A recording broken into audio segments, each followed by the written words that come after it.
चुनाव की सरगर्मियां। जी हां, आज उसी श्रृंखला के तहत मुख्य नायक आप लोगों से बात करने के लिए आया है, क्योंकि ऐसा कहा जाता है भारत के संदर्भ में कि भारत चुनाव और रैलियों का देश है। बहरहाल इसका सकारात्मक पहलू यह है कि भारत में लोकतंत्र है और लोकतंत्र में चुनाव अति महत्वपूर्ण है। इन्हीं विषयों पर चर्चा करने के लिए आया है मुख्य नायक। अभिवादन स्वीकार कीजिए बालकृष्ण बाविस्कर का, और बात करते हैं चुनावों की। चूंकि पिछले 3 वीडियो में हमने श्रृंखलाबद्ध तरीके से लोकसभा चुनाव के बारे में आप लोगों से विस्तृत चर्चा की है, लेकिन 2 बड़ी बात आप लोगों को बीच में मैं करने के लिए तो आया हूं।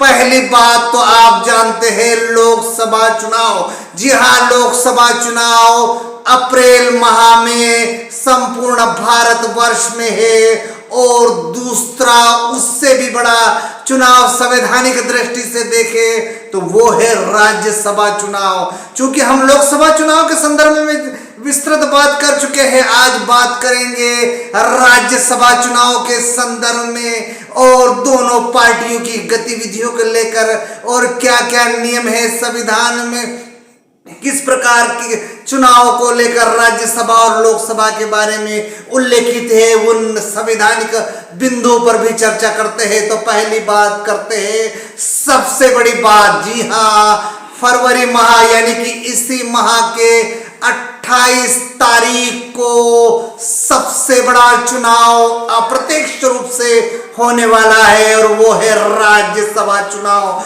चूंकि मैं सबसे बड़ा इसलिए कह रहा हूं कि राज्यसभा और लोकसभा 2 सदन होते हैं, और लोकसभा को निम्न सदन और राज्यसभा को उच्च सदन के नाम से जाना जाता है। तो राज्यसभा की क्या खूबियां है, इसकी क्या प्रक्रिया है, इस पर भी बात करते हैं। तो बहरहाल हम बात करेंगे राज्यसभा की।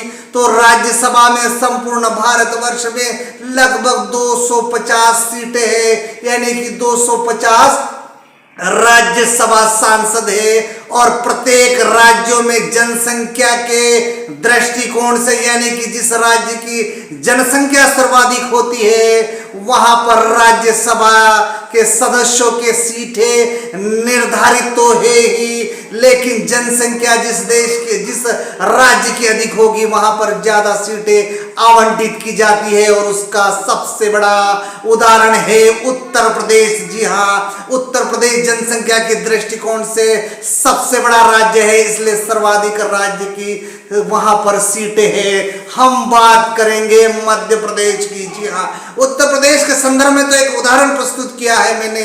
बात करते हैं मध्य प्रदेश की, और मध्य प्रदेश में राज्यसभा की सीटें हैं 29। जी हां, और उसमें भी यदि बात करें वर्तमान परिप्रेक्ष्य में, तो अब लगभग 5 सीटें खाली होने वाली है, यानी कि फरवरी माह में चुनाव है 28 तारीख को।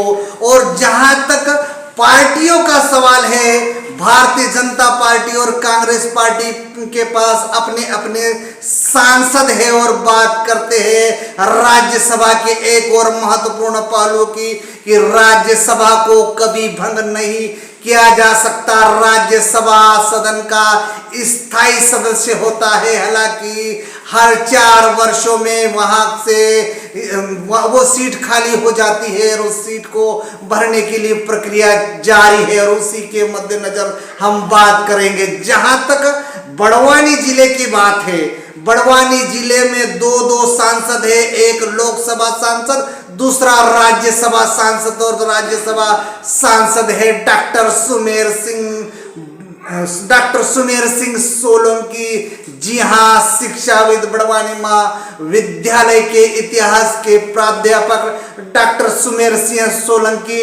मध्य प्रदेश में जो 29 सीटें हैं उसमें से 1 सीट में राज्यसभा सांसद है, और लगभग उनका कार्यकाल भी समाप्ति की कगार पर है। और बात करते हैं राजनीतिक पार्टियों में सबसे पुरानी बात कांग्रेस पार्टी की। जी हां, कांग्रेस पार्टी की एक अनोखी चीज मध्य प्रदेश में है जो मुख्य नायक आप लोगों को बताना अत्यंत आवश्यक समझता है। क्योंकि राज्यसभा यानी कि मध्य प्रदेश में जो 29 राज्यसभा की सीटें हैं, उन राज्यसभा की सीटों में अनोखी बात यह है कि जो 5 सीटें खाली है उसमें 4 सीटें भारतीय जनता पार्टी के पास में है और 1 सीट जो है वो कांग्रेस के पास में है। तो 1 सीट यदि कांग्रेस की झोली में है तो राज्यसभा में मध्य प्रदेश से आखिर कौन जा सकता है कांग्रेस पार्टी के संदर्भ में। ये संदर्भ इसलिए प्रासंगिक है क्योंकि मध्य प्रदेश में कांग्रेस पार्टी के नवनियुक्त प्रदेश अध्यक्ष जीतू पटवारी राव से, जी हाँ, इंदौर के राव से जीतू पटवारी है जो प्रदेश कांग्रेस कमेटी के अध्यक्ष है। लेकिन इतिहास के यदि पन्नों पर कांग्रेस के संदर्भ में पलट कर देखें तो 1985 से लेकर वर्तमान तक कांग्रेस के प्रदेश अध्यक्ष जो रहे वे कहीं ना कहीं लोकसभा अथवा राज्यसभा से है। और उससे बात करें तो 1985 से लेकर अभी तक कांग्रेस में लोकसभा अथवा राज्यसभा के सांसद को ही कांग्रेस के प्रदेश अध्यक्ष का दायित्व सौंपा गया है। किंतु इस बार एक चीज अलग है क्योंकि वर्तमान में कांग्रेस के प्रदेश अध्यक्ष जो है जीतू पटवारी जी वे सांसद भी नहीं है और विधायक भी नहीं है। ऐसे में क्या कांग्रेस पार्टी उनको राज्यसभा सांसद बनाएगी? क्योंकि उनकी परंपरा है कि कोई ना कोई सांसद ही इसका दायित्व का निर्वहन करता है। किंतु एक पशुपेश की स्थिति कांग्रेस में निश्चित रूप से दृष्टिगत हो रही है। पहले है कमलनाथ जी, दूसरे दिग्विजय सिंह जी, तीसरे अरुण यादव जी। और यदि इन तीनों में से किसको भेजना है राज्यसभा में, क्योंकि राज्यसभा इसी माह की 28 तारीख को है, यदि कमलनाथ को भेजा जाए या दिग्विजय सिंह जी को भेजा जाए या अरुण यादव को भेजा जाए तो फिर जो वर्तमान के कांग्रेस प्रदेश अध्यक्ष है जीतू पटवारी उनका क्या होगा।